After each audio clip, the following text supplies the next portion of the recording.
السلام علیکم ورحمۃ اللہ وبرکاتہ۔ شفاعت کا صحیح اسلامی عقیدہ۔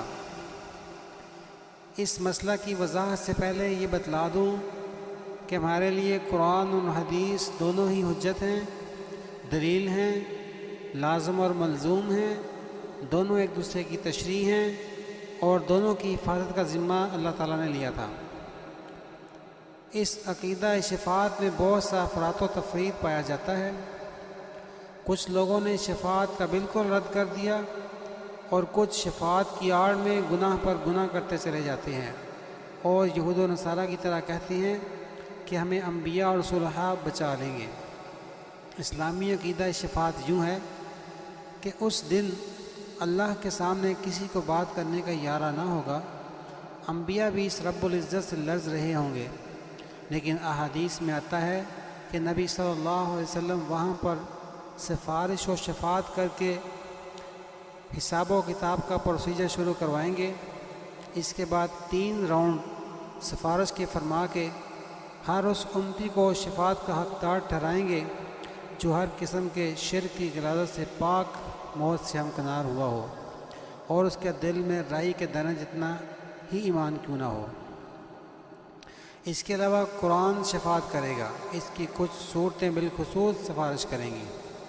اللہ کے راستے میں شہید ہونے والے بھی شفاعت کریں گے، روزہ بھی سفارش کرے گا، صدقہ بھی سفارش کرے گا، خود جنت اور جہنم شفاعت کریں گی، چھوٹے فوت ہونے والے بچے شفاعت کریں گے، فرشتے شفاعت کریں گے، مومنین سفارش کریں گے، حافظ قرآن کو سفارش کا حق دیا جائے گا، نیک اولاد بھی شفاعت کرے گی، اور یہی شفاعت شرک کرنے والے کے حق میں رد کر دی جائے گی، دین میں اضافہ کرنے والے کے حق میں رد کر دی جائے گی، نبی صلی اللہ علیہ وسلم کی نافرمانی کرنے والے کے حق میں رد کر دی جائے گی۔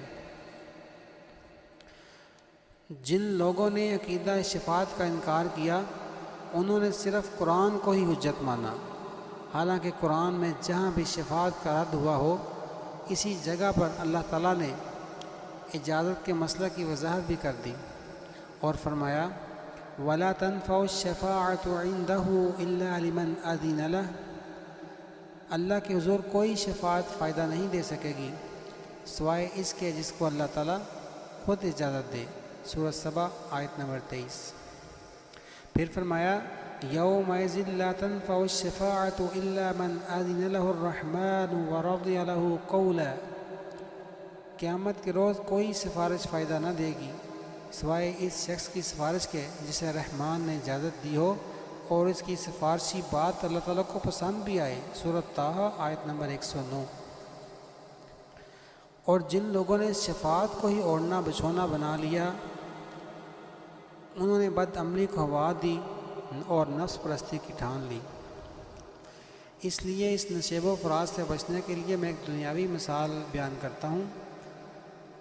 ایک کالج میں پروفیسر بھرتی کرنا ہو تو وہاں پرائمری پاس کتنی بڑی سفارش ہی لے کے کیوں نہ پہنچ جائے وہ بیکار ہے، بلکہ اس کی کوئی سفارش کرے گا ہی نہیں، لہٰذا میرٹ پر پورا اترنے کی سفارش ہی فائدہ دے گی۔ جزاکم اللہ خیر و احسن الجزاء۔